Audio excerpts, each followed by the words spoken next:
I, Philip Joseph here.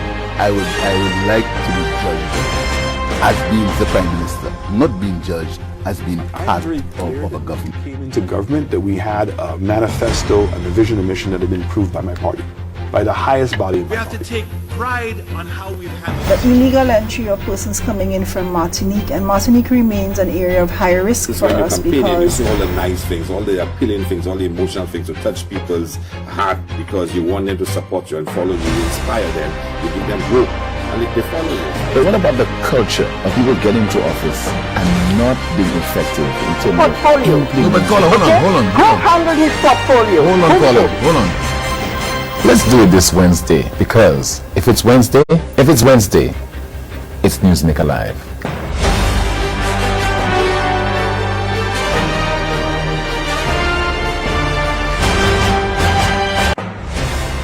I, Philip Joseph here. I would like to be judged as being the Prime Minister, not being judged as being part of a government. Came into government that we had a manifesto and a vision and mission that had been approved by my party, by the highest body. We have to take pride on how we've handled the illegal entry of persons coming in from Martinique, and Martinique remains an area of high risk for When you're us campaigning, you because see all the nice things, all the appealing things, all the emotional things to touch people's heart because you want them to support you and follow you, you inspire them, you give them hope, and they follow you. But what about the culture of people getting to office and not being effective in terms Portfolio. No, but caller, hold on. Who handled his portfolio? Hold on, caller, hold on. Let's do it this Wednesday, because if it's Wednesday, it's NewsMaker Live.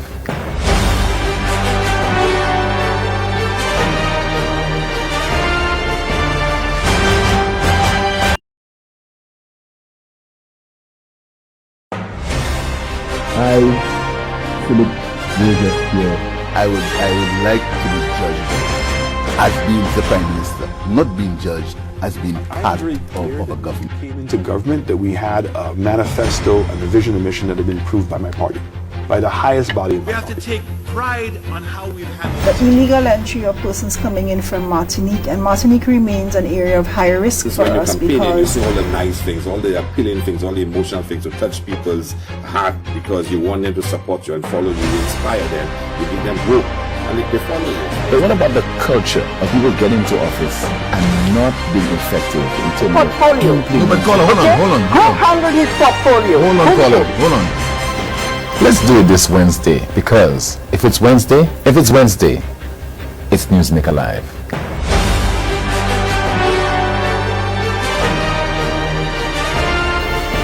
A very good evening to you. Welcome to another edition of NewsMaker Live right here on TBS Television.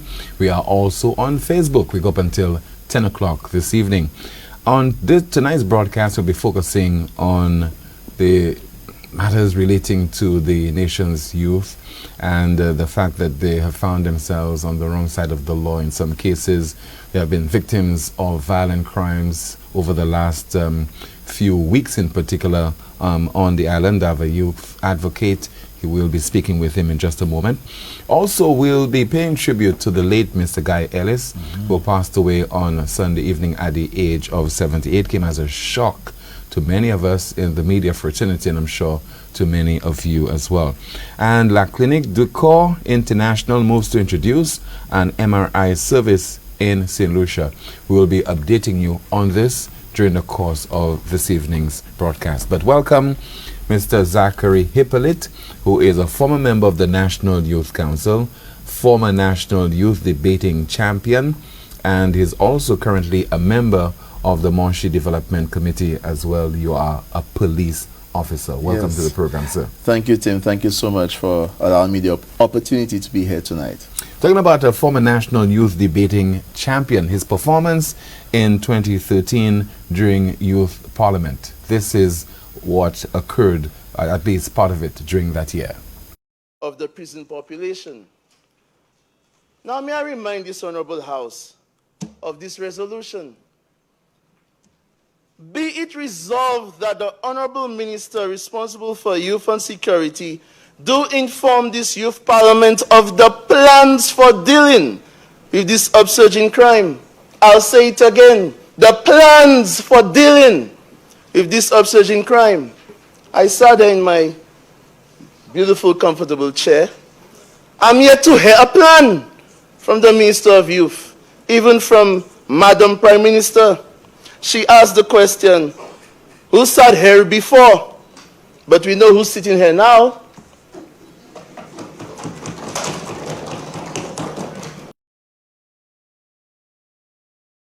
Zachary Hippolyte in action there during Youth Parliament debate in 2013. Once again, welcome to the program. Thank you, sir. What is happening in St. Lucia right now with regard to the youth? So many young people are finding themselves on the wrong side of the law. You had a situation of a 15-year-old found with caught with an illegal firearm in his possession on a school compound. A 15-year-old also charged with murder. A 22-year-old gunned down over in Labrie. And of course, we have countless other incidents of a shameful nature involving the nation's youth. Observations.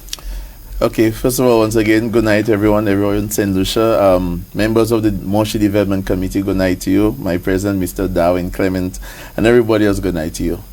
Tim, I've been a police officer for 27 years, though I'm not here in that capacity. And apart from that, I've also been involved in a lot of community groups, youth groups, etc.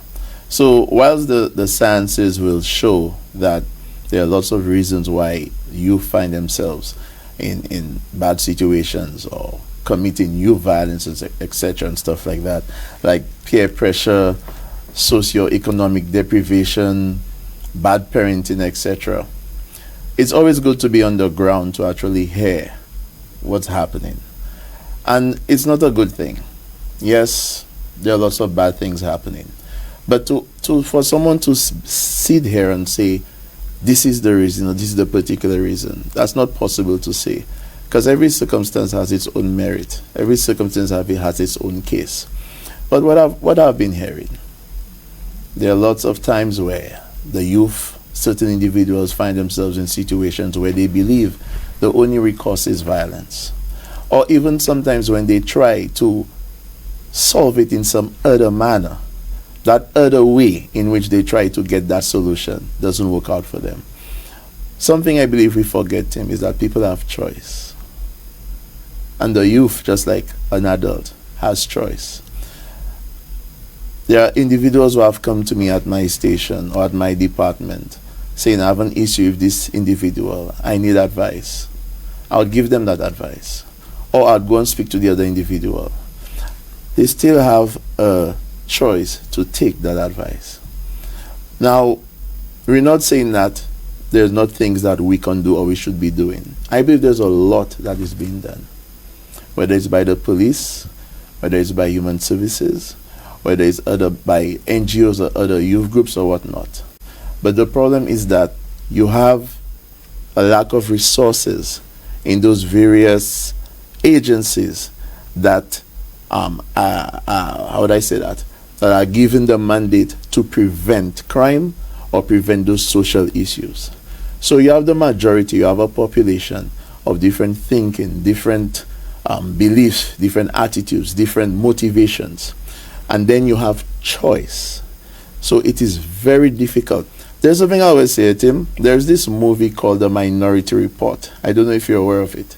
It stars Tom Cruise. Mm-hmm. And the director of that movie thought of, I guess, the only way he believed mankind could solve crime. And that is that they invented a machine along with some human beings who had the power to tell the future. So therefore, before the crime was committed, the police was alerted about that particular crime. And in that system, they put laws in place to actually arrest you before you commit that crime. When I saw that movie, it had an impact on me. So what are we saying? That there's just no way to prevent it. Because human beings have choice. And the youth have choice. But there's always more we can do. Yes, we can do better. We're not happy with what's happening. Especially, come on, the lady who got killed up in Massad. That's in my backyard. That's the place where I was raised. And a lot of questions have been asked about the institution in terms of the Boys Training Center. All those questions are legit and should be answered. But still, at the end of the day, let us not discount choice. Okay, but why do we talk about choice? And the matter is still before the courts. Yes. So there are a lot of things that we cannot discuss. Yes. But generally speaking, why would a youngster who is engaged in deviant behavior, okay, who is finding himself on the wrong side of the law, finding himself in trouble, and therefore his mom feels that, she feels overwhelmed. Yes. And she does the right thing. And through the courts, I think through the courts, they would have sent him to the Boys Training Center. Therefore, so-called rehabilitation. Why would he be able to walk out of the institution? Now, this is an institution that has been in the news for a very long time for all the wrong reasons. And incidentally, on the 20th of this month, it will be observing its 63rd anniversary. And for most of those years, we've been hearing that the level of inefficiencies that exist at the institution and the fact that the wards, they are not receiving the kind of services that are required so that they could be rehabilitated, and the majority of them move from or graduate from the BTC to the BCF. Now, if things were under control at the BCF, don't you think that that youngster, that juvenile, would have been maintained within the walls of that institution? He would not have been able to veer off and today to be charged with murder. So the institution has failed. And maybe in some cases, he, because of his mentality, because of his background, he does not see it as a choice between right and wrong, choice of doing the right thing, the choice of not engaging in such an act that would result in somebody being killed. Tim, I believe we're a society, not just a society. I think that's just human nature. We are very quick to glorify or exalt the bad, and then we call it failure. But when there's good, and there's a lot of good being done, that gets I wouldn't say gets no press, but because of our human nature, we don't see the reason for us to exalt it as much as you're talking about the so, yeah, I'm talking about the Boys Training Center. Yes, I am talking about the Boys Training Center. Now I don't work there. We have reported in the news, like I could watch the DBS reporting. I think one student went on some exchange program to Barbados just recently. Students writing their CSEC exams, etc., and excelling. Students participate, or the wards participating in sporting events. We have all reported on this. Excellent. Well, that's good, Tim. And I cannot profess to be speaking on behalf of the Boys Training Center. I don't work there, although I've worked with them. I've been there, I've done lectures there. The Community Relations Branch of the Royal Essential Police Force work closely with the Boys Training Center. But yes, Tim, there are deficiencies. The news rightly have pointed out those deficiencies. Youth advocates like myself and other organizations for years have been speaking about, we could say, government's failure to give the Boys Training Center the much needed attention it needs in terms of finances, in terms of the structure, which I could believe it's how many years old, etc. More must be done with that institution, and I accept that. It must be done. To the point now that I realize we have moved away from the conversation as to why this boy chose to take a life, and is more staring to why he left the institution in the first place. And yet, it's rightly so. We should be concerned about that. But they've had boys who've left before, and they didn't create such an act. The Grizzly Police on many occasions, well, not many, let me strike that out, because if I say many, it will give the impression it's happening all the time. But from time to time, even when I was working at the Grizzly Police Station, I remember getting calls for assistance from the Boys Training Center where a particular ward has escaped. Or sometimes I don't like to use the word escaped him. I never look at the Boys Training Center. They took a break? I never look at the Boys Training Center as a prison, you know. Because to me, it's not supposed to be. I personally, not saying that's how it is, I do not look at the Boys Training Center as a prison that has armed guards walking around it with firearms, the way the Bodley Correctional Facility Those operations. are two different institutions. Right. So as a result of that, because the BTC caters for children or wards who are between the age of 10 and 18. Some are sent there for care and protection. Right. Yeah, for various behavioral issues, and also there are those who are, and if they're likely to hurt themselves and be a threat to the rest of the society, yes, that's why they were sent there in the first place. I agree, Tim, and that is why I said earlier, more must be done. For some reason, Tim, and I'm going to be candid, Boys Training Center, Human Services, Community Relations Branch, those institutions have one thing in common, and is that they deal with social issues, and the modus operandi is more that of prevention. For some reason, all institutions who kind of fall under the bracket is usually those institutions that don't get a lot of financial or proper priority or support from governments, and that's just a fact. And I'm hoping, as a youth advocate, that, well, first of all, we should not have come to that team, that award or someone associated with the Boys Training Center having to have left, whatever the case may be. Like you said, the matter is still being investigated, but that is what's being reported. Okay, we shouldn't have come to that. Sadly, or I'm hoping that as a result of that, maybe now, Tim, maybe now, it had to come to that. We've had boys who have left the center who have committed petty crimes, stealing, trespass, etc., fights. But now we have a homicide. Maybe, Tim, maybe now the powers that be will take it a little more serious and give the facility exactly what is happening to the youth organizations in St. Lucia, those who should be advocating on behalf of the young population? For example, young people who have challenges, whether it's with regard to social deviant behavior, whether with regard to unemployment, the need for them to further their education and so on, to really represent the interests of those people. Because even a youngster who is involved in deviant behavior, he is a human being. Yes. And therefore, we must approach that individual with the hope that he or she can be rehabilitated.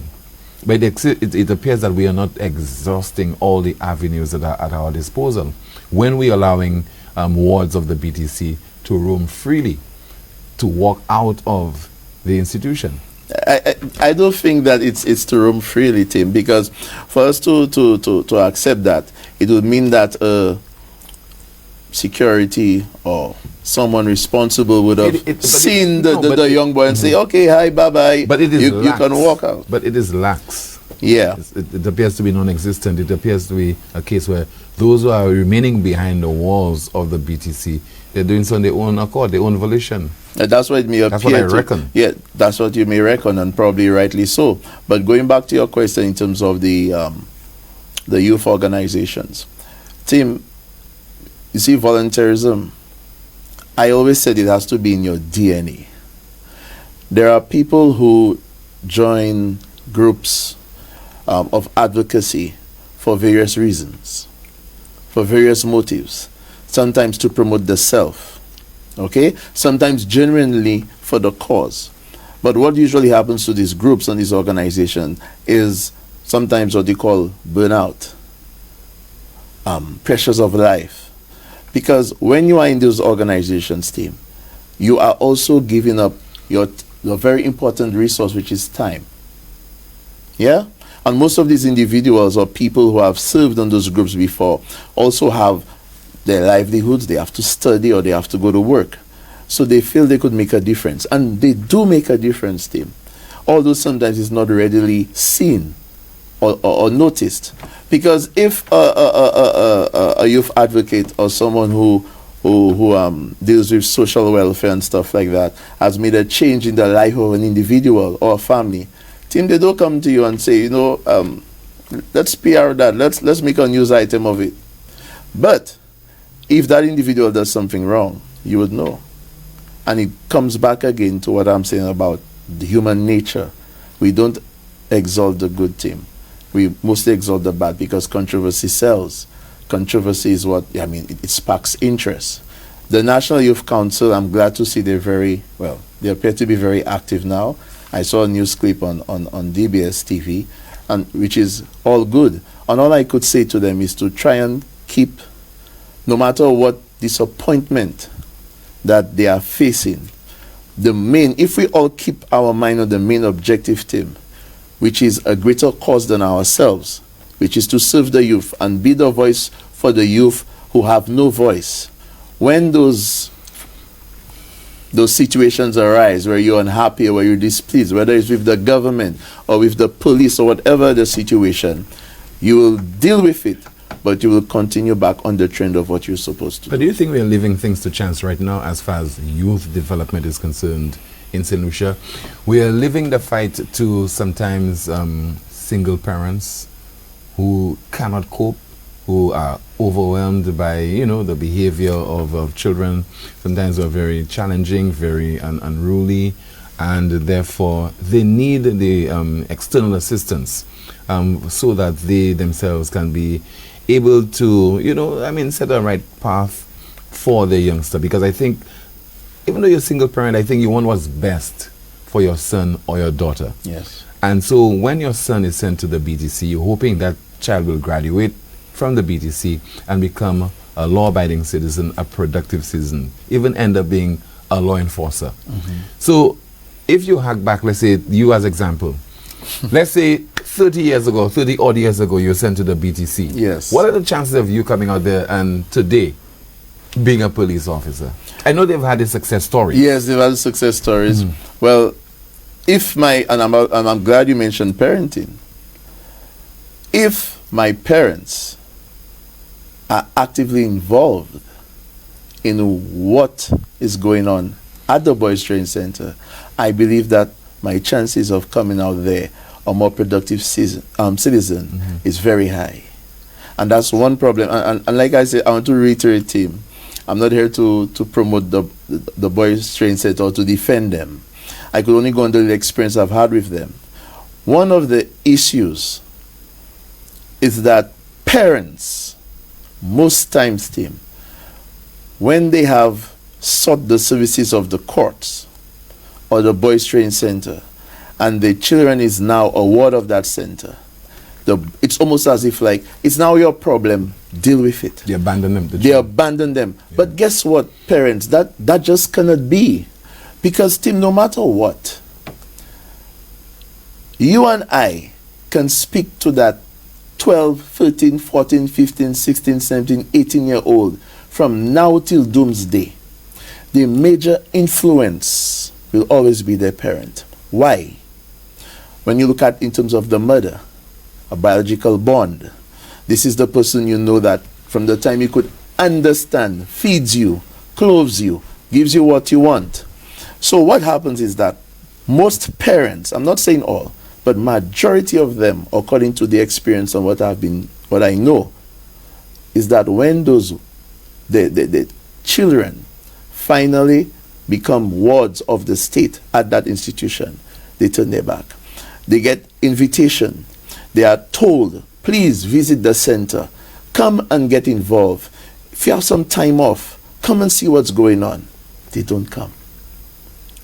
I'm not saying that is the case of what happened in terms of what recently happened, but that is a fact, Tim. So, and we've heard the talk before, the lack of proper parenting. Sometimes do you blame most parents or all parents? I don't know, because like I told you... Because let's say they are not equipped. Are there instances, and as a youth advocate again, are there instances you believe when the state should intervene on behalf of those children who are neglected, or it's a case where they're too challenging and therefore the parents cannot deal with whatever circumstances that they are facing? The state must always play its role, because if the state doesn't play its role, it will become the state's problem. Exactly. It will become the state's problem. So, but isn't that we're experiencing? When the state, the role that is played is minimal, is not as effective. you have the resultant effect is that a 78-year-old is murdered in a home. When you say minimal, Tim, how do we arrive at that? What study has been placed that we could arrive at that? A little common sense. Okay. The education system. You think it's equipped to deal with children of that nature, troubled children, when you do not have a sufficient number of counselors, truancy officers. There's no counselors yet. Yeah. Truancy officers. I think in St. Lucia you have only maybe about one. At one time you had two truancy officers. Yeah, that's ridiculous. Then counselors. Yes. So that some intervention can take place very early because the signs sometimes present themselves very early. You see, Tim, I would like to agree with you. But what science shows that even if you have 10 truancy officers, and I think we should have, I want you to get my point. I think we should have 20.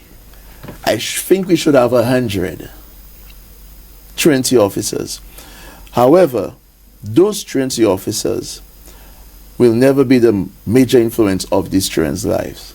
It will be the parents and the homes. The department, I'm a police officer, we have dealt with certain situations and we could see progress happening. But Tim, when the child goes back to the home, back to the society, back to that same very environment, you think the 12, 15 odd hours of my words, I'm not saying it cannot work all the time, Tim. I'm not saying it can work all the time, because sometimes it works. But it is very difficult, Tim, when the 15 or so hours of my voice telling that child, you need to behave, you could be a productive citizen, etc., whatever the case may be, is drowned out by one instance of a mother or father saying you're stupid. By a mother or father saying you're stupid. One instant, Tim. And then there are those success stories where when we do our work, the parents are involved. Tim, we need more parents involved in the parenting of the children. We are living in an age of technology, Tim, where children, where we could say, and I believe in that children are being raised by devices. Now, really and truly, are they being raised by devices? No, they are being raised by other human beings. Because as soon as your child is logged onto the internet and on social media, do you think they're interacting with animals?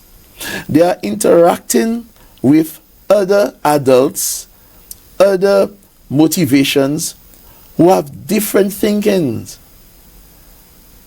You know, Tim, there are times where, Tim, when I'm part of let's say a PTA meeting, and I'm asking parents, how many of you have given your child a device? Majority of hands go up. Do you have the password? Majority of hands go down. But Tim, how could that be? But Tim, you are right. We as a society, governmental agencies, can do more. For some reason, like I said earlier on, preventative measures are usually not prioritized. And maybe the reason why they're not prioritized most of the time, Tim, is because you cannot put on parade, you cannot put on display the amount of mindsets you have changed. So a police officer who's involved in let's say in operations and investigative units, they're able to bring to the commissioner, hey commissioner, listen, my unit has recovered for the past year 20 firearms. Okay? So now the commissioner can now say, listen, this is what we're doing, blah, blah. The society loves that, it expects that.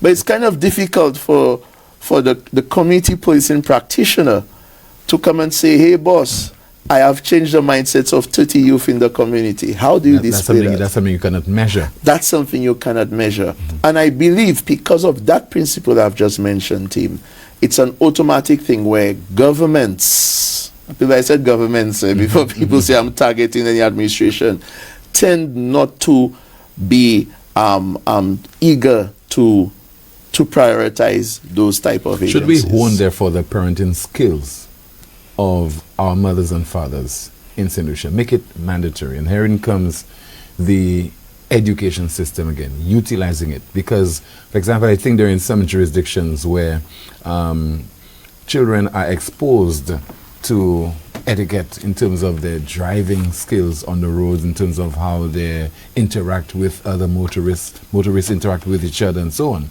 Do not wait when those people get behind the wheel and then to start to punish them and to issue tickets. By that time, they are reckless. By that time, their actions would result in people losing their lives, their limbs, and so on. So, the education system. Yeah, Tim, I was about to say we're a young democracy, but really, truly, how young are we? I could consider we've been there a while. And we need to understand that we must not be afraid to try something new. And I think that's a problem, Tim. The fear of trying something new. If in case it goes wrong, I get all the blame. Yeah? The education system needs to be revamped. I've done some courses, instructors course, and even the way we implement instruction could be different. There are different ways of imparting knowledge on children, and I do agree with you. For example, it's a lamentation on myself and on my soul, Tim. Whenever I give a little lecture for some students, they're part of the school, which is an institution. There is a document called the Education Act that governs the runnings and operations of the school, the rights of students, the responsibilities of teachers and parents is written in that act. And I would ask the children, how many of you have read the Education Act?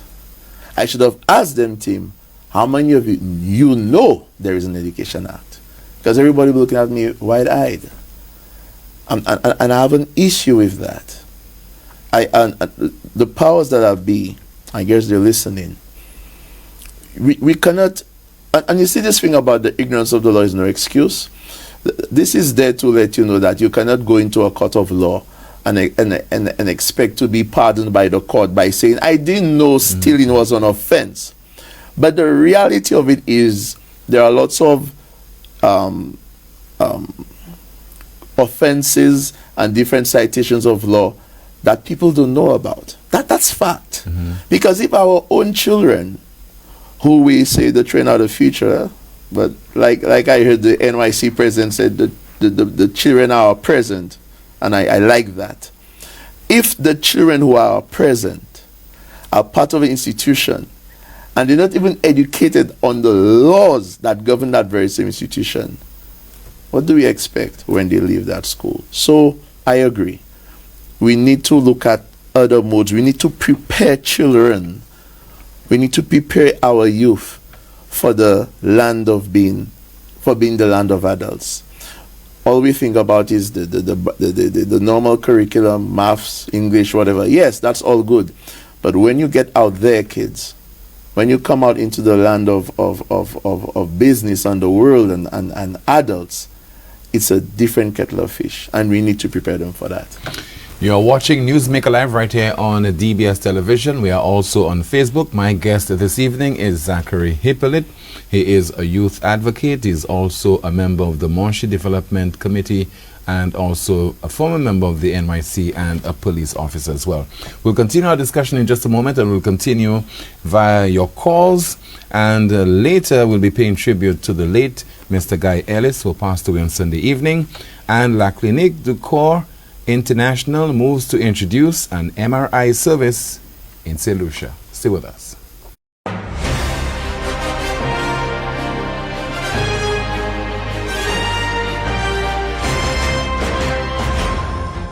Where most people see a window, we see a vision. We see the hours of development and testing, from the precision of craftsmen, quality of components, CNC processing to form immaculate all-glass products, the dedication of people who stand behind a product built to last a lifetime. And who knows, maybe after today, every time you look through one, you'll remember everything that went into it. St. Lou means windows, doors, and all-glass products, and customization of modular products to suit your needs. Precision, quality, safety, They're your windows and your world. Call us today at 454-6538. Nothing says how special your loved one is to you like a DBS love note. Wish someone a happy birthday. Let mom or dad know you care. Express admiration to your loved one or congratulate someone on a special occasion. Say it all with a DBS love note, aired 3 times a day, 5:55 a.m., 1:30 p.m., and 10 p.m. However you choose to show your love to that special someone, do it with a DBS love note. Call 453-2705 for more information.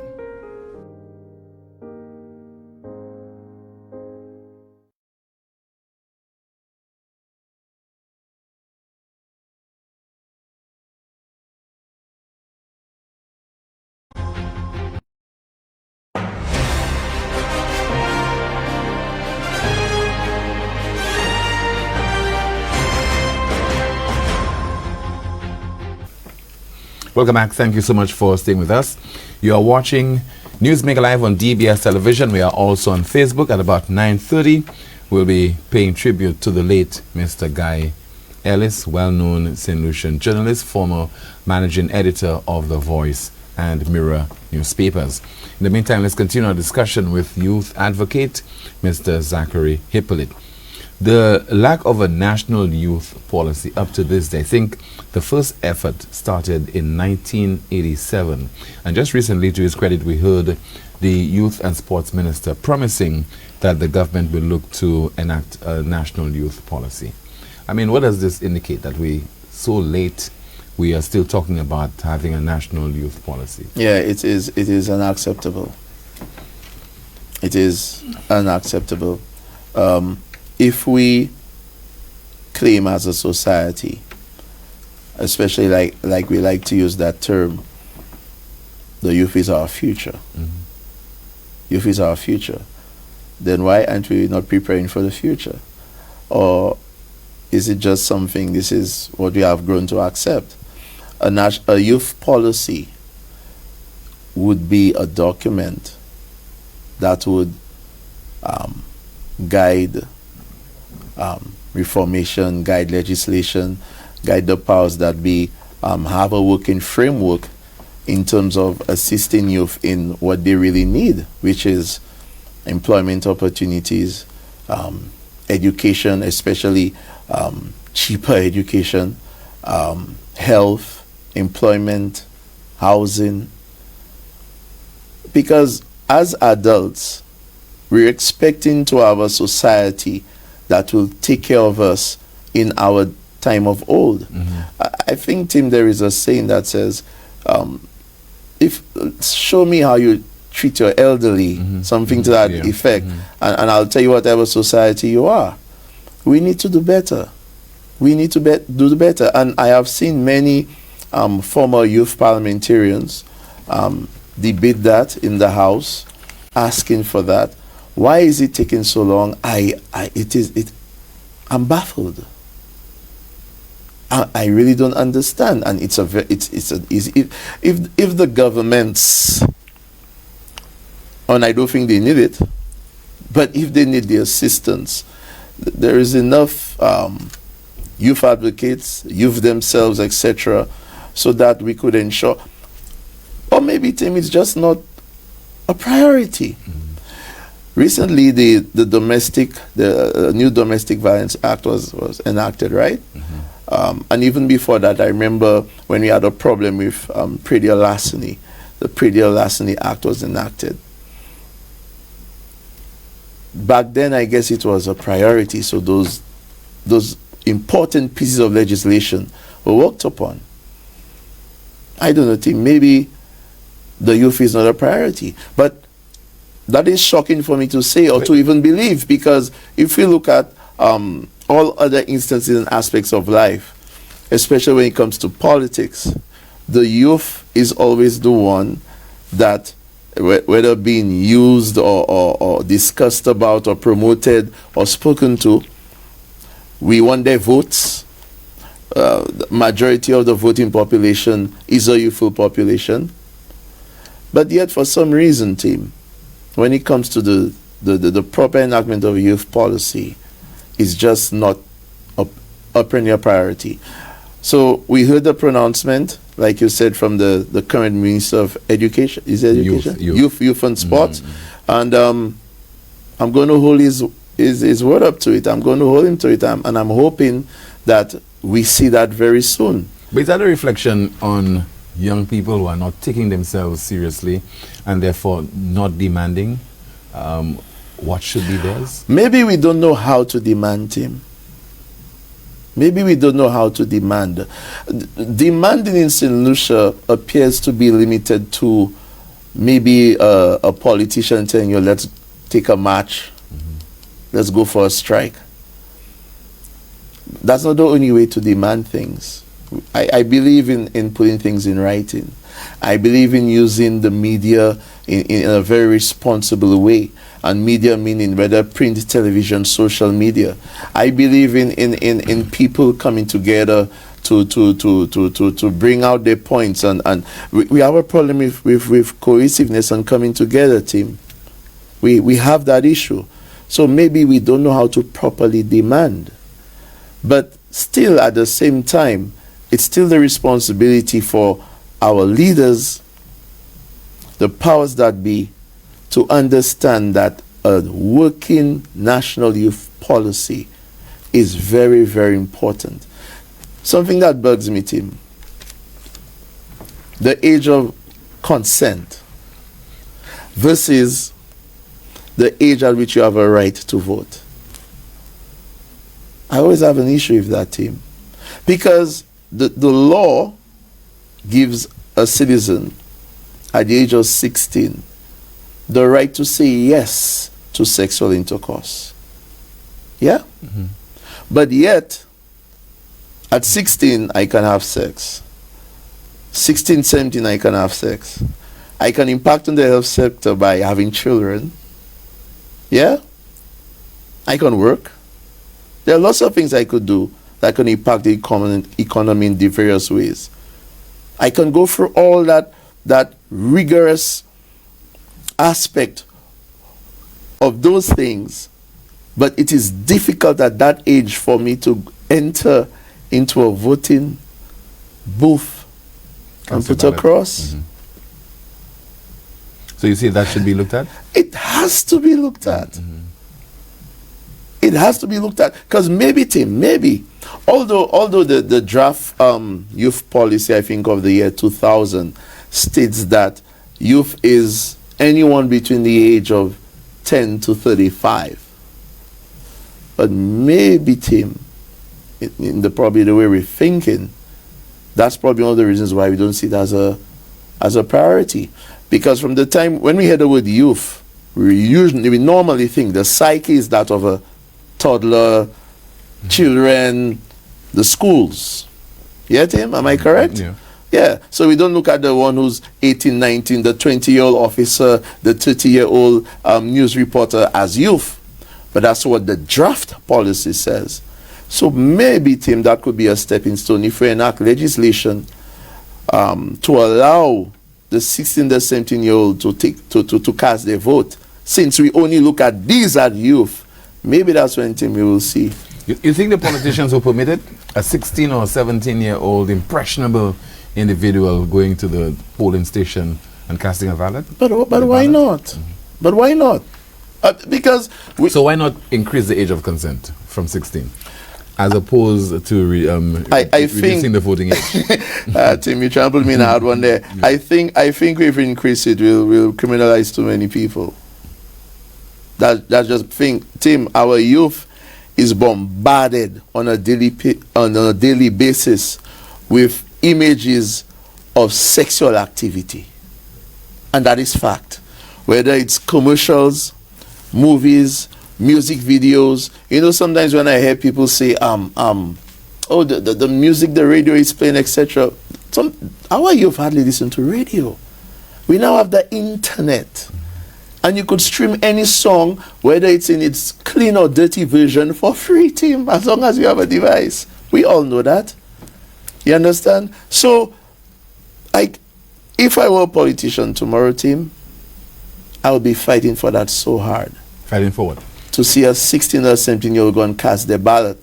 Because if I could see the 16 or 17-year-old go to some medical institution because they didn't for an STI or they didn't for pregnancy,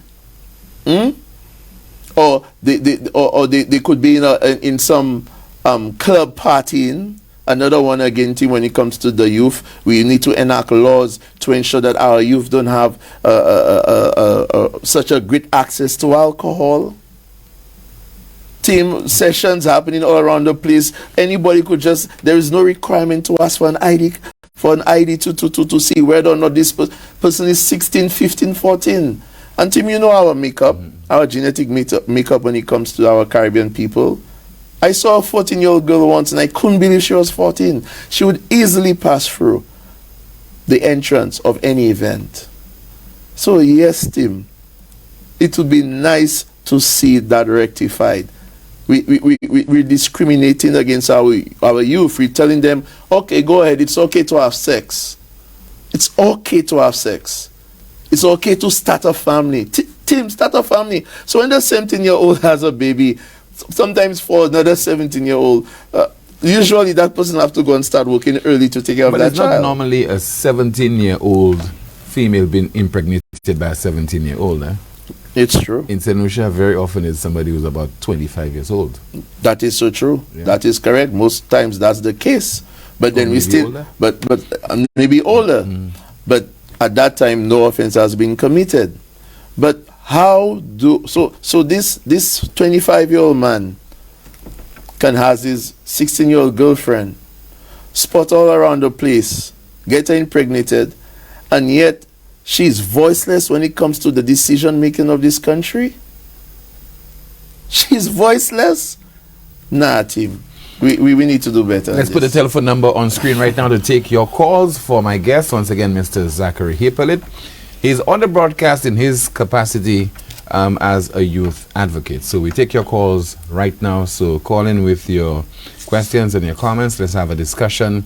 And a bit later, we'll be paying tribute to the late Mr. Guy Ellis.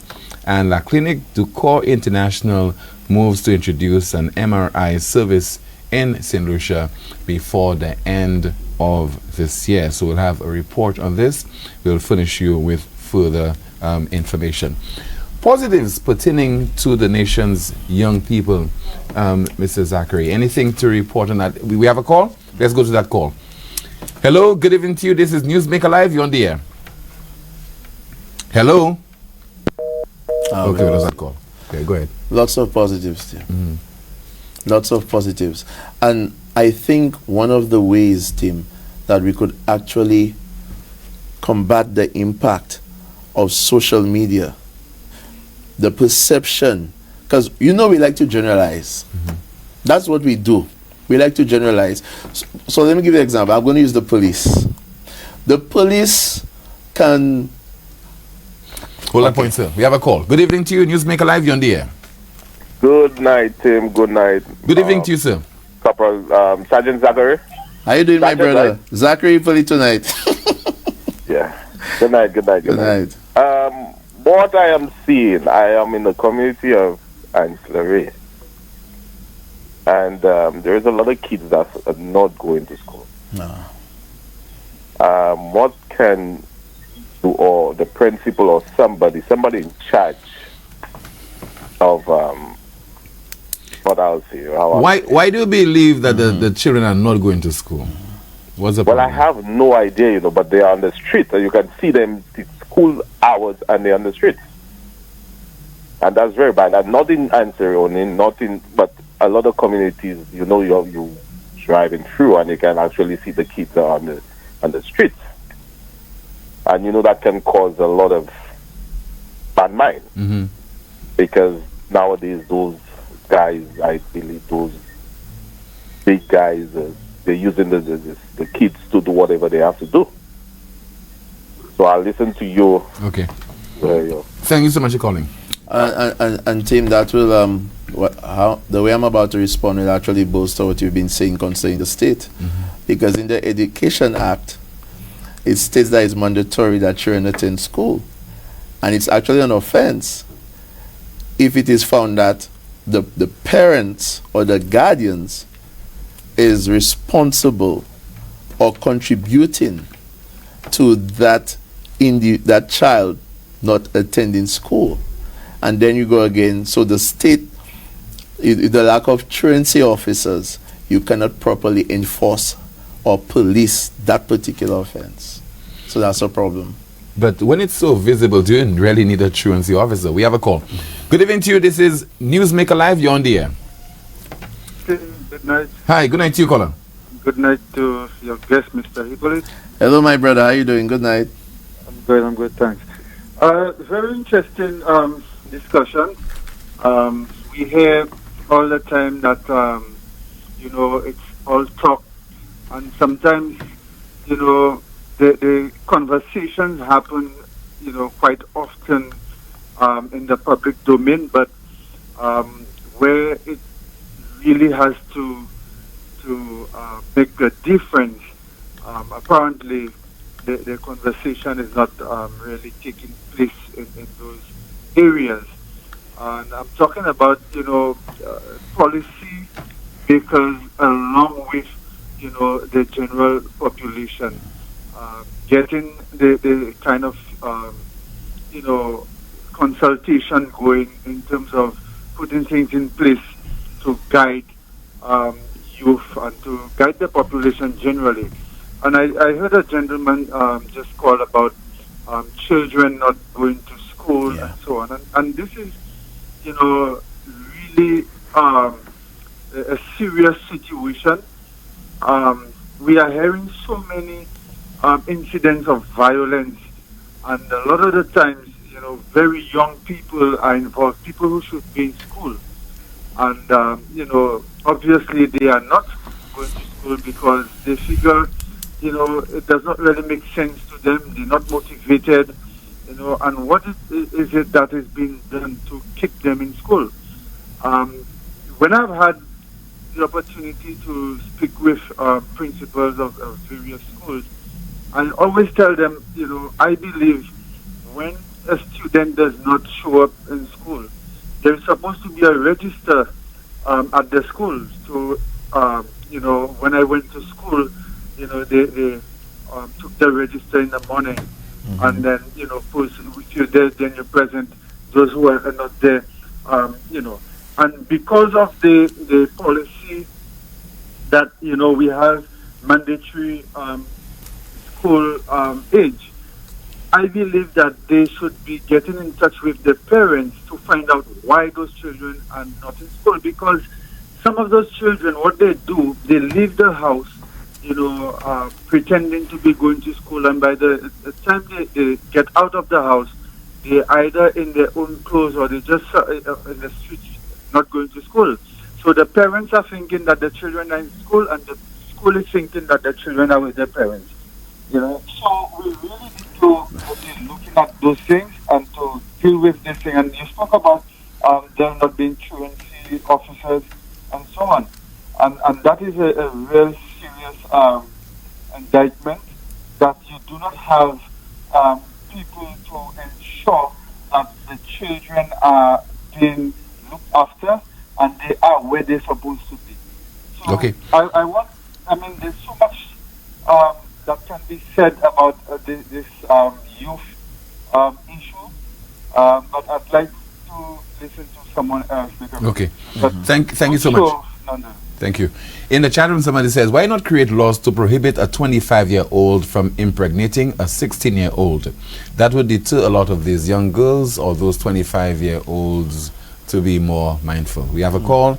Good evening to you, NewsMaker Live. You're on the air. Yeah, hi. Good evening. Good evening to you, caller. I don't know whether anybody's thinking about it, but I'm not hearing anything about, the repercussions of COVID on the youngsters. All these youngsters were marginal, and they haven't been at school for so long. Now, they're not going to school anymore. I don't know whether you're all in the neighborhood.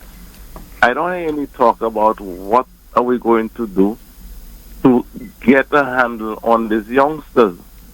I understand we're going to change the first it was George Charles was going to be converted into some kind of charter school.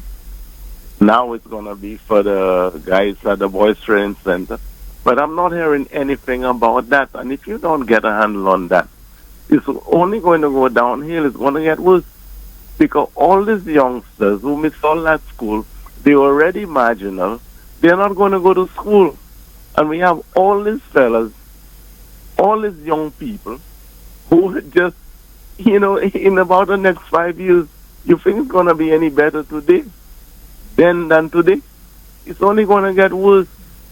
Somebody's got to start thinking about it and put a plan in place. So I'm not hearing anything about putting a plan in place for all these youngsters who miss all this school.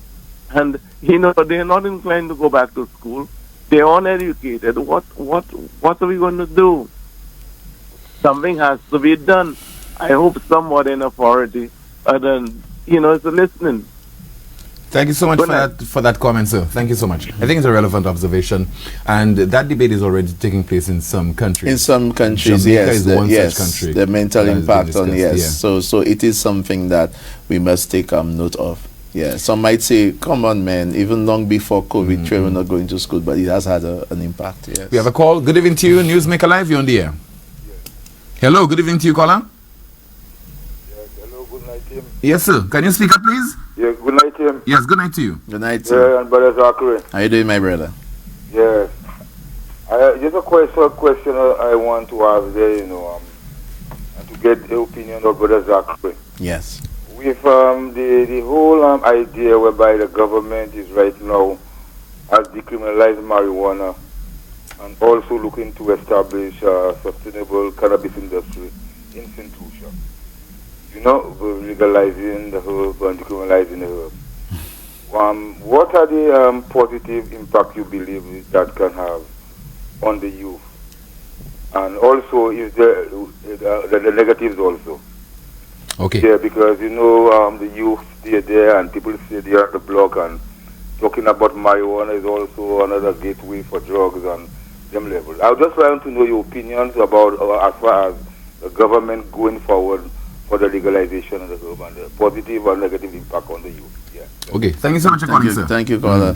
I have done a lot of extensive research on marijuana and marijuana use, Tim, and I know there are other jurisdictions who have gotten a good handle on it, and their economies are doing well with the usage, the proper usage of marijuana. I believe, like any other substance, Tim, is how it's used. Because alcohol, okay, I mean, if we're talking about the impact on the youth, Tim, we have a lot of issues in school with children using alcohol, and alcohol is legal. Yeah? So, personally, in my opinion, I believe it is something we cannot move away from. The government needs to get a handle on it, because children are using marijuana. They're smoking, Tim. We cannot get away from it. But since he brought up that point, there's something I really need to say. The legislation that was passed in reference to marijuana use, it does not entitle people to smoke in public. Now, forget about marijuana, just smoking a cigarette, it's an offense. You're not supposed to be smoking in public. Okay? So going back to what you say, caller, I see a lot of positives, because with that industry, if it ever comes on stream, because of the demand of the products from properly used marijuana. Notice I was like saying that, Tim. Properly used, when this plant is properly used, the demand out there, especially in the wider world, it is great. So there is a market for it. So there could be a lot of positives. Yes, there will also be negatives, but it always has to do with choice, Tim. The way the person chooses how to use it. And let's work for the police who have to run after guys who have a spliff, right? Yeah, and you see, and even that, Tim, because a lot of youth have fallen into the trap of, for example, Tim, 15-year-old, 16-year-old, 17-year-old, 18-year-old, you're on the block, you were peer pressured, you use a spliff quickly, you get caught by the police, you're found guilty. 20 years later, Tim, that record is there. So that's a problem for you. So I think there's a lot of positives. Okay, but before I get your final statements, Yes. the positive is with regarding our young people. Yes, Tim, I think we need to find a way to promote the good our young people are doing. Because most times the perception is this. Whenever a young person, one who's considered a youth, has committed a crime, just like what happens to the police, just like what happens to bus drivers or journalists, we generalize, okay? The youth this, the youth that. But there's so many great things the youth is doing in our country, whether it's in sports, whether it's in law enforcement, health, community-wise.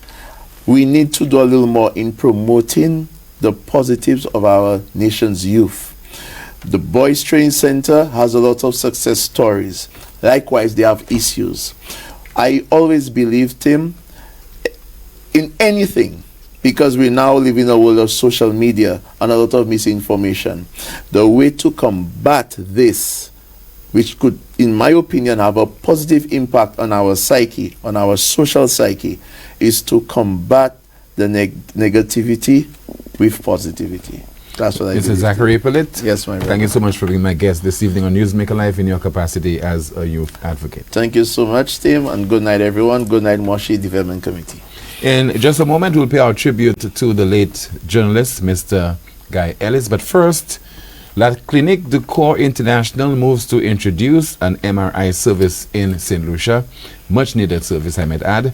It was launched last week at the Harbour Club Hotel, and that service is to be introduced before the end of this year. We had a report that was filed earlier this evening during the DBS News World by Zin Romulus. We have a repeat. Established 25 years ago, La Clinique du Corps strives to be a helping hand within the St. Lucian healthcare system, offering solutions and options otherwise unobtainable on the island. Keeping true to its vision statement, the medical clinic will introduce before year-end an MRI service here.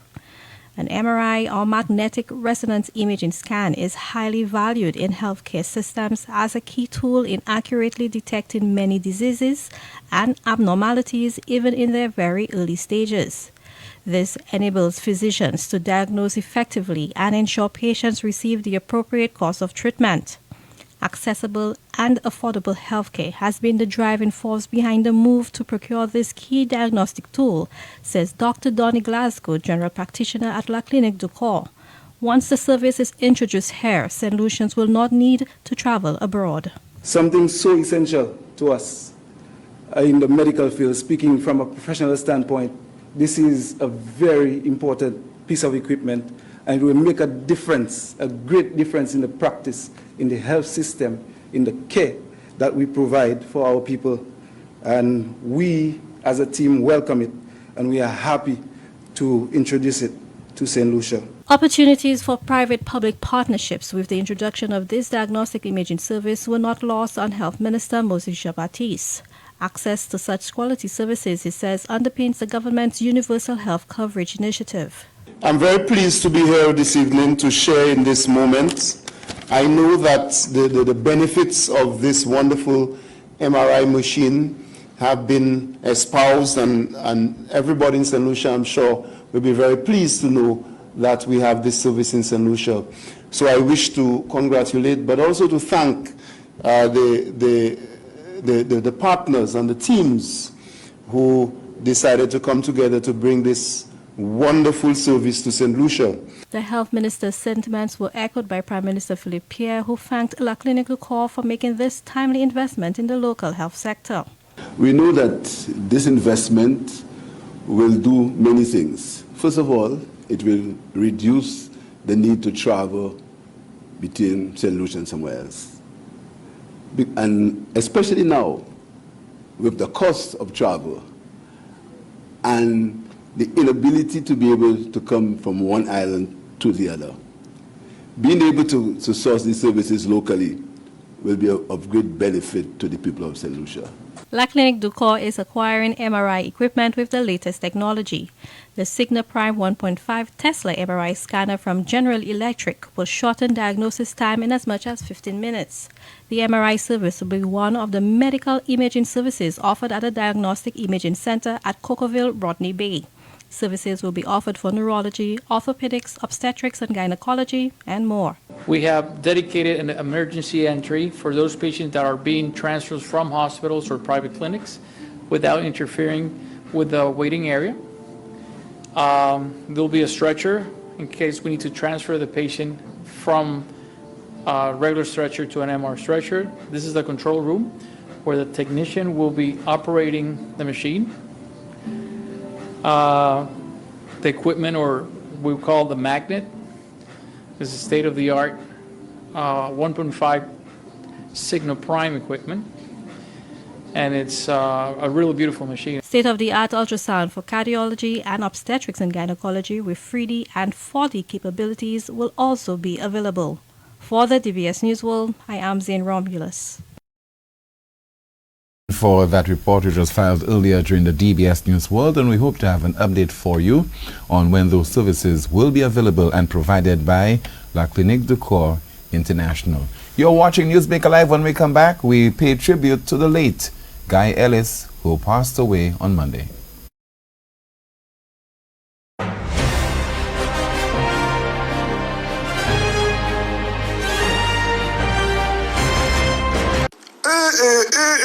Hobby again. What they do? They don't like when they say make shopping at Hobby your hobby. New arrivals on sale. Yeah man. Hobby making our ladies look snatched with a wide range of jeans in various styles and cuts. So ladies alone they checking for man. 50% off for men's items store wide. Drip on lucky Messi. Me say you can never come in and to look good in the gym, me gas. Hey, but you know where to go. You have gym where? Yeah. At 50% off store wide? Yeah. So I say talking to you. Come shop the latest trends at the best prices. And I mean at 50% off. Store wide. At your favorite clothing outlets in Castries, Rodney Bay, and V4. Make shopping at Hobby your hobby.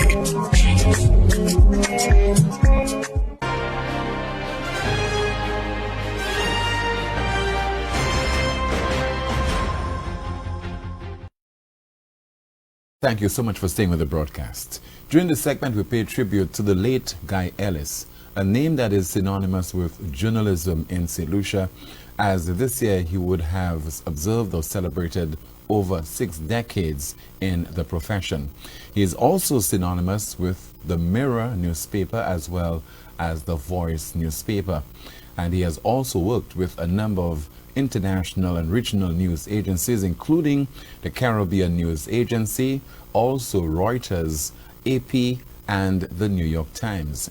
Unfortunately, he passed away on Sunday at the age of 78, leaving to mourn his wife, 2 children, and several grandchildren.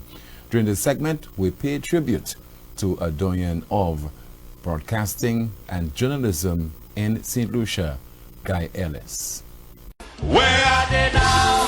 Sing the thing, man. Where are they now?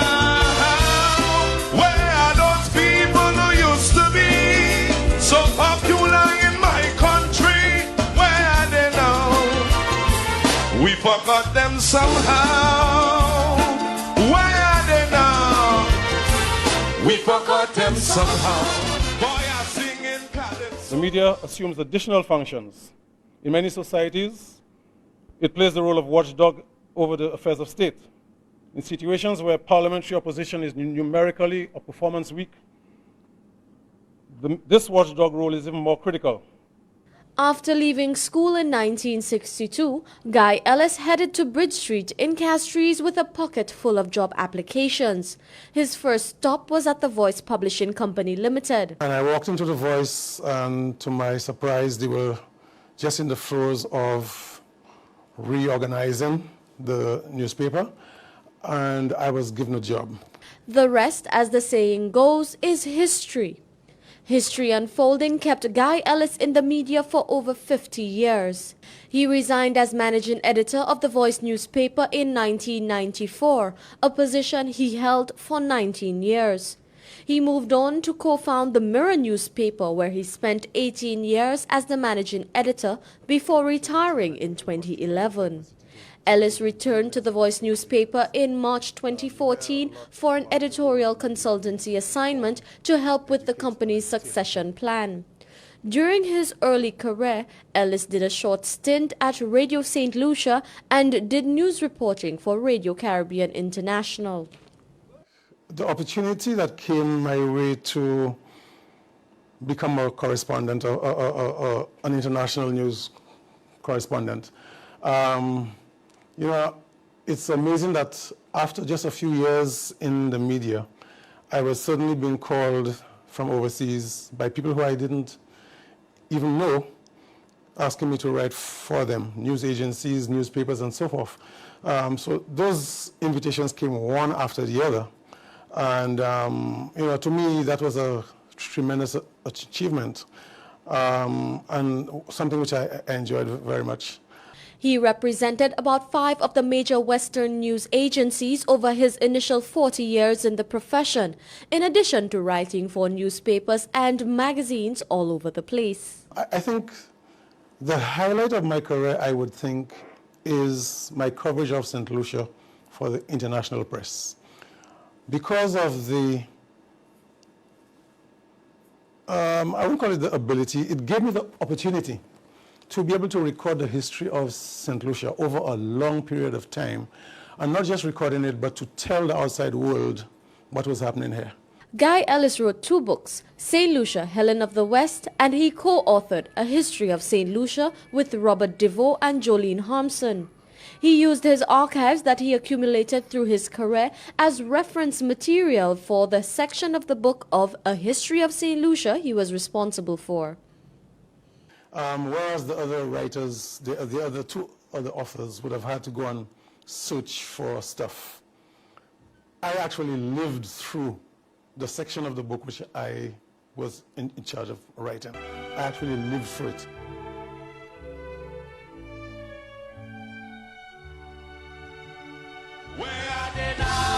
Sing the thing, man. Where are they now? Where are those people who used to be so popular in my country?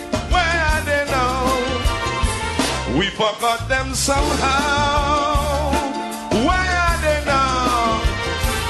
We forgot them somehow. Boy, I'm singing calypso. Oh yeah, oh yeah.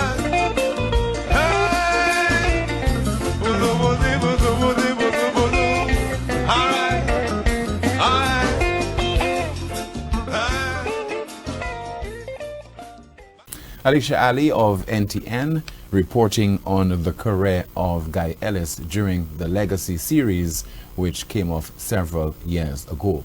We continue with our tribute with a look at the life of Guy Ellis, and to paint the picture, here is veteran journalist Ulboske. Yeah, it was a shock when I got the news very early this morning that he had died of what was described as a massive heart attack. Well, I almost got one reading that early in the morning. And I've been offering my thoughts since then. Guy was a doyen. He started in 1962. I started in 1976. He was 14 years ahead when I started. And in that 14 years, he was already St. Lucia's first international correspondent for Associated Press. He was also the first local correspondent for the Caribbean News Agency. He worked with The Voice on and off, but essentially spent most of his time with The Voice. He spent some time with GIS. And he also played a very significant role in training, both from his personal standpoint, in that most people who wanted to be reporters would find their way to The Voice on the Darling Road to get some advice on him, and it was always advice to let you know that it's not a bed of roses, that one had to dedicate oneself to the job, not for the money, but for the cause of taking the news to people who will not ordinarily know it, and certainly back then So, we didn't have radio and TV when he started in terms of the way it is proliferate now. Guy played an important part in training as well when the St. Lucia Media Workers Association established a national communications course, and he, along with other persons like Margaret Roberts, Matthew Roberts, Ember Charles, and a whole host of others, Earl Huntley, Hilaire Alexander, a whole host of them were able to come together and offer voluntary assistance to train local reporters who were already on the job. And they did such a good job of it that the University of the West Indies, Mona campus, enlisted the first year of their 2-year course for St. Lucia, and many of the journalists who are today editors and directors and senior people at media houses participated in that course. And St. Lucia up to today has a record at the Caribbean Institute of Mass Communications where, apart from Jamaica where it is based, St. Lucia had the highest number of passes per year, and that is as a result of the course in which, like I said, Guy played a very significant role. Towards his latter years, he left The Voice, and together with the other guy, Guy Mayers, the two of them established the Mirror newspaper, and it didn't last that long. Guy ended up returning to The Voice and eventually going into a voluntary retirement. And we also know that, in fact, it is not very well known, but within the media fraternity, Guy also served as a Deputy Governor General. And in that respect, he was deputy, he was deputy to the highest position of state, that of the head of state. And generally, he will be remembered as a quiet professional who, one of the things I learned from him was how to be yourself and do your job. He and I never agreed politically. We supported different parties, but we never quarreled, we never discussed politics. But if we ever came to, we would agree to disagree, and he would be professional as much. A former media manager, Mr. Guy Mayers, also worked with Mr. Guy Ellis at The Voice and Mirror newspapers. During the Newspin broadcast this week, he also paid tribute to the deceased. I got to know Mr. Ellis when I first joined The Voice newspaper in January of 1976. A young boy straight out of school. I'd left St. Mary's College in 75. So I got my first job at The Voice in 76, and Mr. Ellis was there, already the editor at The Voice. And so all of my adult life I've worked with Mr. Ellis. Mr. Ellis, very quiet gentleman, unassuming, but when it comes to writing and journalism, I don't think there is anybody like Mr. Ellis in St. Lucia. The closest I think got to him is Rick, and they work together as well. Rick, in addition to the newspaper, had been does the television, but Guy was more comfortable with his pen. Mm-hmm. And writing with his pen, there's nobody else to beat Mr. Ellis. When you received the news last evening, what was the reaction? I mean, it must have come as a shock to you.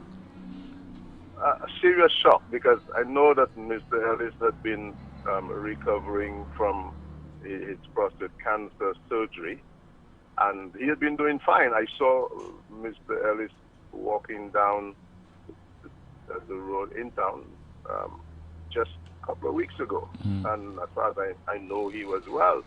I mean, we had been talking about the newspaper. He was he was all gung-ho about bringing the Mirror back in print again. And we had been talking and discussing that.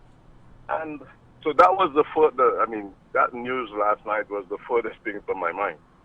And I was just shocked to hear of it. And let me extend condolences to Tina and Shane and the rest. In fact, I just left the house, visiting the house and having a chat with them. What does this death mean for us in St. Lucia? Publishers, broadcasters, journalists? Well,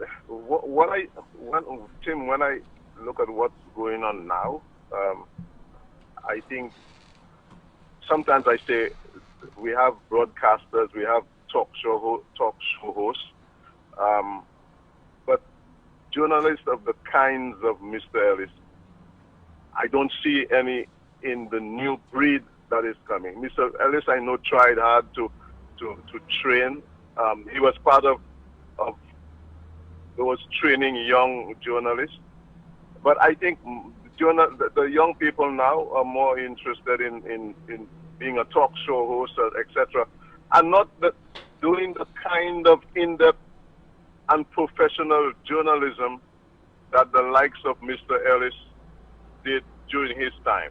And I think he's part of I call him like one of the last of the Mohicans kind of thing. And I don't know that we will have the likes of Mr. Ellis again. What can we do to ensure that younger people in our society know of the caliber of individuals like Mr. Lionel Ellis? Because, not Mr. Guy Ellis. Because I could imagine that a number of young people would say, well, who is Mr. Ellis? I don't know, Mr. Guy Ellis. I'm not familiar with the name, but I don't even know about his work. Some people, I'm sure, would be saying that right now.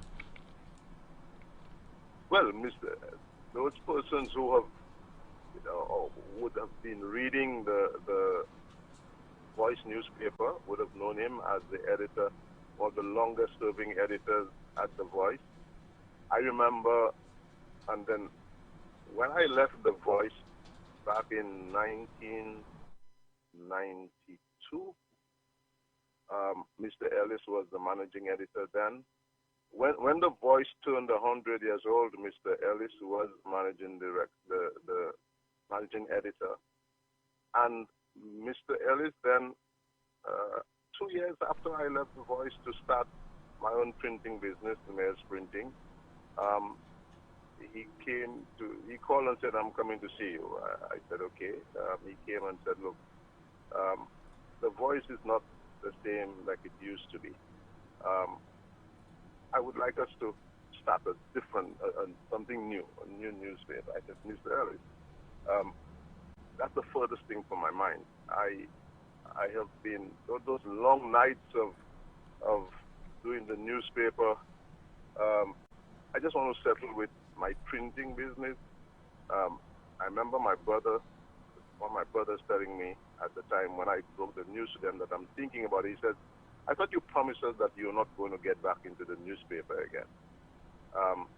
But, Mr. Ellis came and I said, Mr. Ellis, if you're going to do this, I would do the management and the printing part of it, but it's your newspaper. And I had every confidence in Mr. Ellis' ability to produce a newspaper that was serious and not libelous. We've had some skirmishes during the time, but nothing like that you see with others.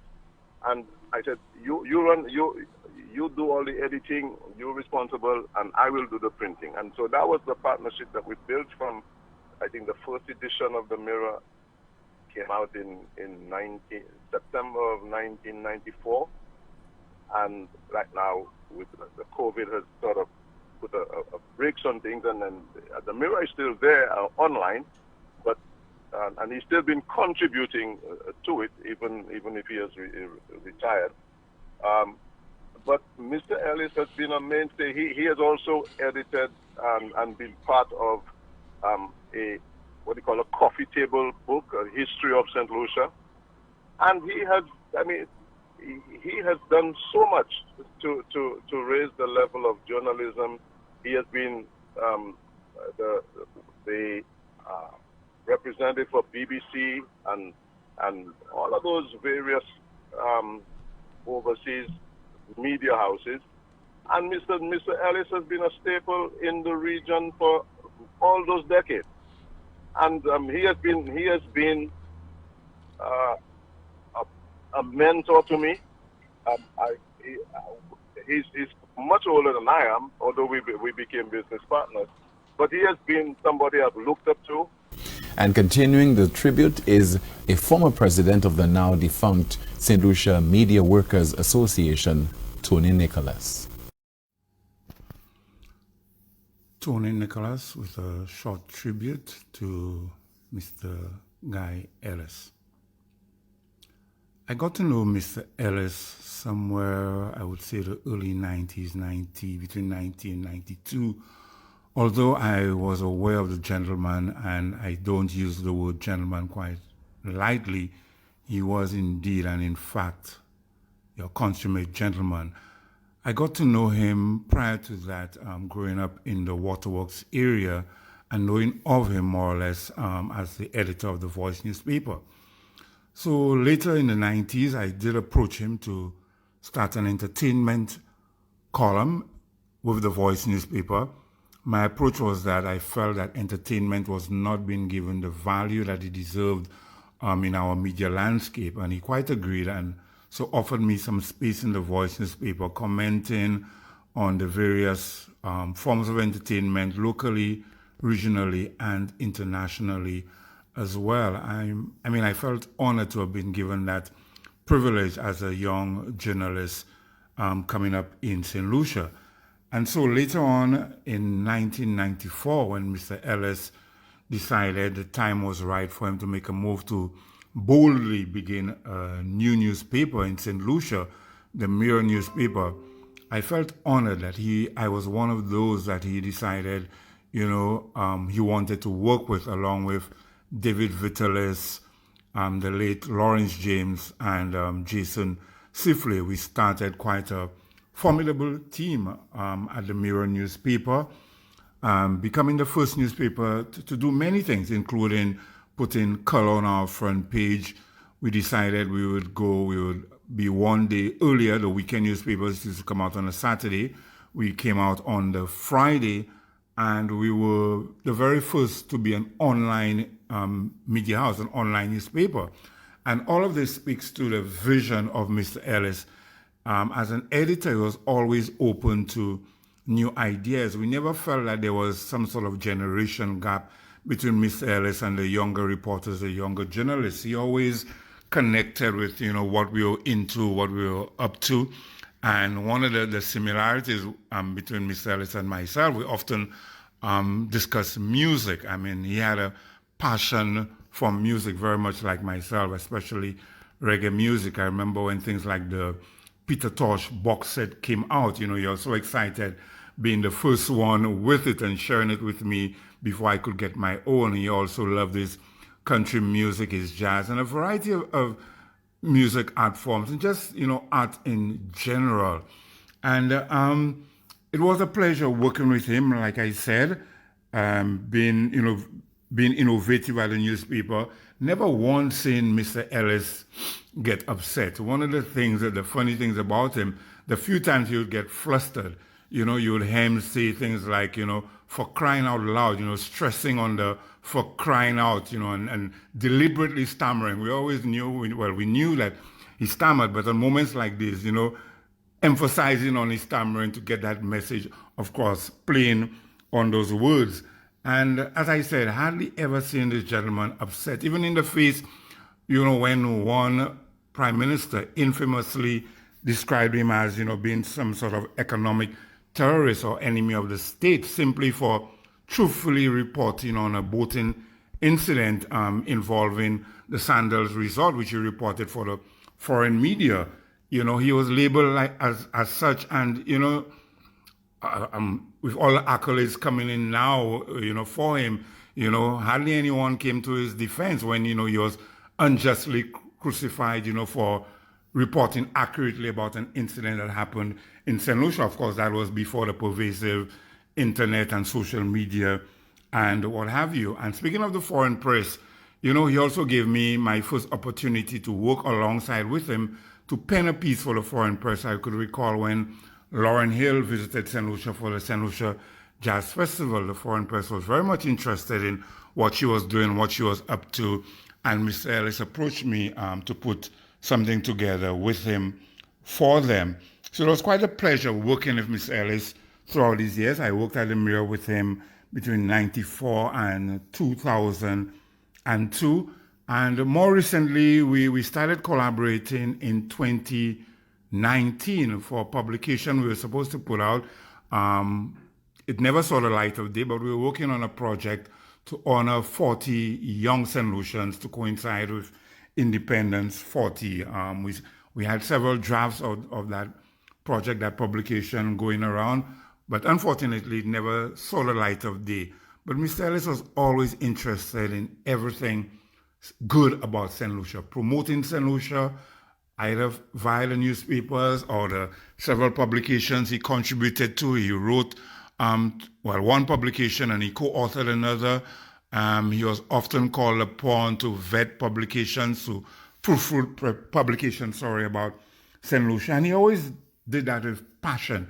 And he was one of those I could always call on if I wanted to verify something historical about St. Lucia. And he would always give me the backstory about it to put things into context. He was like a walking library on things St. Lucian. And I dare say I will, among many others, you know, here in St. Lucia, the wider Caribbean, and even across the world, Mr. Ellis will be sorely missed, and he will be leaving a void, a gap in the landscape of St. Lucia. And all that's left for me to say right now is express my condolences to his family, his wife, the media fraternity.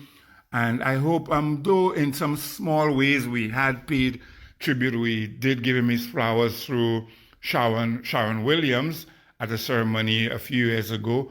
I'm hoping that, you know, this could bring the media fraternity back together and we could do something in honor of Mr. Ellis and others who have passed before him as well. We have lost St. Lucia's foremost journalist, Guy Ellis, and we continue to pay tribute to him, and we hope that his life will continue to resonate throughout the St. Lucian society through his example that will be emulated by other journalists and other people in other professions on the island. Once again, condolences to the family. Time now for the clip that peaked.